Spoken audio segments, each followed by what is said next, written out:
Alô, meus irmãos e minhas irmãs, em Cristo Jesus. Pai seja com todos nós nesse dia, 7 de maio de 2021. E vamos dar graças a Deus por tudo que Ele nos tem dado, né? Pela vida, pela redenção, pelo pão de cada dia, pelos livramentos. São muitos, né, irmãos? E pedir ao Senhor que Ele nos proteja do mal, né? Dos espíritos malignos. Também nos proteja de nós mesmos, da nossa concupiscência de vaidades. Que Ele não deixe faltar o pão de cada dia em nossas mesas, né? Também que Ele não deixe pão em excesso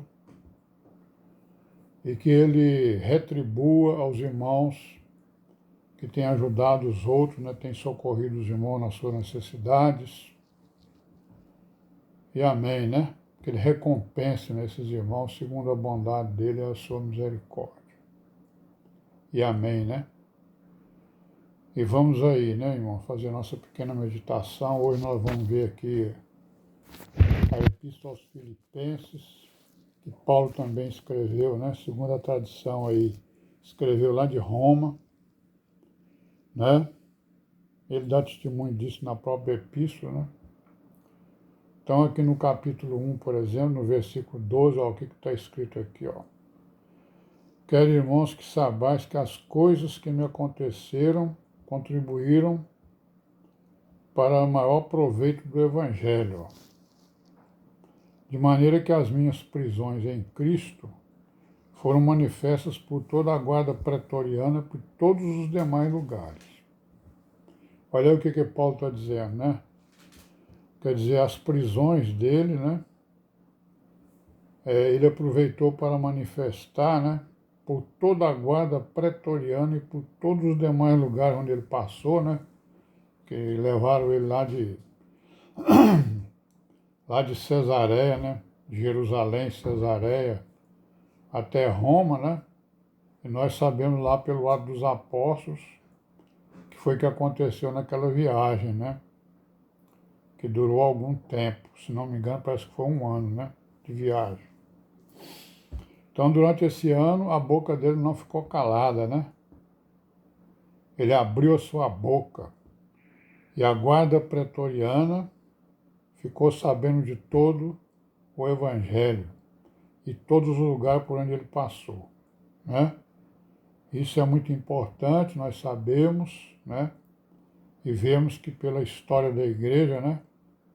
O Paulo e os apóstolos se esforçaram grandemente para divulgar, né?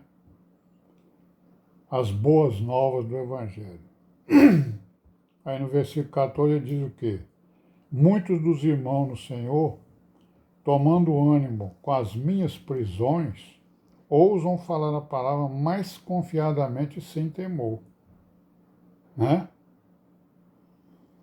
O pessoal, né, o Espírito encheu de coragem os irmãos, né? Muitos dos irmãos, para eles publicarem, né, as boas novas. Aí ele diz assim, verdade é que também alguns pregam a Cristo por inveja e porfia, mas outros de boa mente. Então tinha gente que estava falso irmão, né? Os falsos irmãos que tem no meio da igreja, né? Eles dizem que creem, mas a crença dele é por inveja, por porfia, né? Certo? Para dissimular, não é isso? É uma crença só da boca para fora. Não é como diz o Paulo, né? Não é a confissão com a boca e com o coração para a justiça, né? Ou seja, eu confesso somente pela boca e não faço nada. Então essa crença é uma crença de inveja, de porfia, né? Aí ele diz assim, uns por amor, sabendo que fui posto para a defesa do Evangelho. Mas outros, na verdade, anunciam a Cristo por contenção, né? Não puramente, julgando acrescentar aflição às minhas prisões. Então isso aí particularmente eram os judeus, né? Que diziam que tinham crido, mas queriam impor aos gentios o cumprimento da lei de Moisés, né? E aí o que eles faziam? Eles estavam disputando com Paulo, com os apóstolos, né? Que ensinavam Jesus segundo a graça, e eles estavam ensinando Jesus, né? Segundo a lei de Moisés. Não é isso? E aí Paulo diz o quê? Mas que importa, contanto que Cristo seja anunciado de toda maneira, ou com fingimento, ou em verdade, nisto me regozijo e me regozijarei ainda, porque sei que disso me resultará salvação, pela vossa oração e pelo socorro do Espírito de Jesus Cristo, segundo a minha intensa expectação e esperança, de que em nada serei confundido. Antes, com toda confiança, Cristo será tanto agora como sempre engrandecido no meu corpo, seja pela vida, seja pela morte. Porque para mim o viver é Cristo e o morrer é ganho. Mas se o viver na carne me der fruto da minha obra, não sei então o que devo escolher. Mas de ambos os lados estou em aperto, tendo o desejo de partir e estar com Cristo, porque isto é ainda muito melhor. Mas julgo mais necessário, por amor de vós, ficar na carne.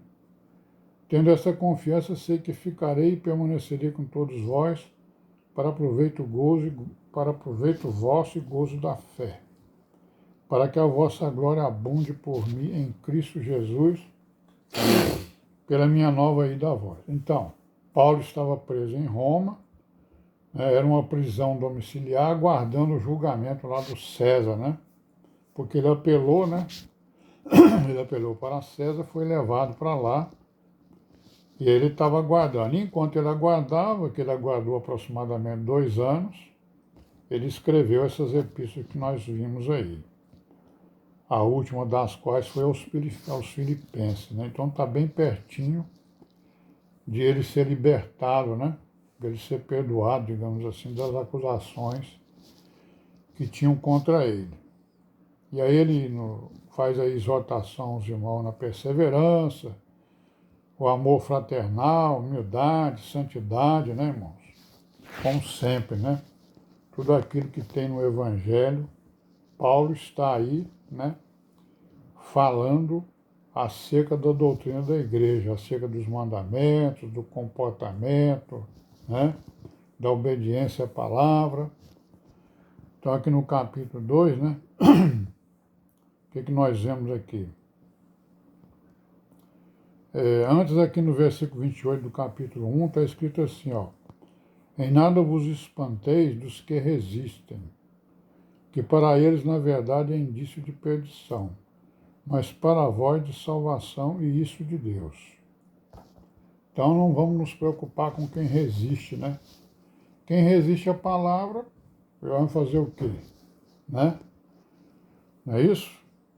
No capítulo 2. Portanto, se há algum conforto em Cristo, se há alguma consolação de amor, se há alguma comunhão no Espírito, se há alguns entranháveis afetos e compaixões, completai o meu gozo para que sintais o mesmo, tendo o mesmo amor, o mesmo ânimo, sentindo a mesma coisa, né? Nada façais por contenda ou por vanglória, né?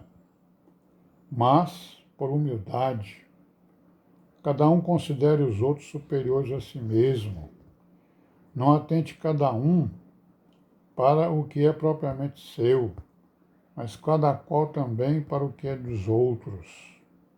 De sorte que haja em vós o mesmo sentimento que houve também em Cristo Jesus, que sendo em forma de Deus, não teve por usurpação ser igual a Deus, mas aniquilou-se a si mesmo, né? Tomando a forma de servo, fazendo-se semelhante aos homens, e achado na forma de homem, humilhou-se a si mesmo, sendo obediente até a morte, morte de cruz. Pelo que também Deus o exaltou soberanamente, ele deu um nome que é sobre todo nome, para que ao nome de Jesus se dobre todo o joelho dos que estão nos céus, na terra e debaixo da terra. Toda língua confessa que Jesus Cristo é o Senhor, para a glória de Deus Pai. Então, ó, o Paulo está falando aqui o quê? Da essência da divindade do Senhor Jesus e também da humanidade dele, né? Está dizendo aí que ele se tornou o homem, né? Para exatamente não teve por usurpação ser igual a Deus, né? Irmão, vamos parar por aqui hoje, né? Pai seja com todos, até amanhã, se Deus quiser.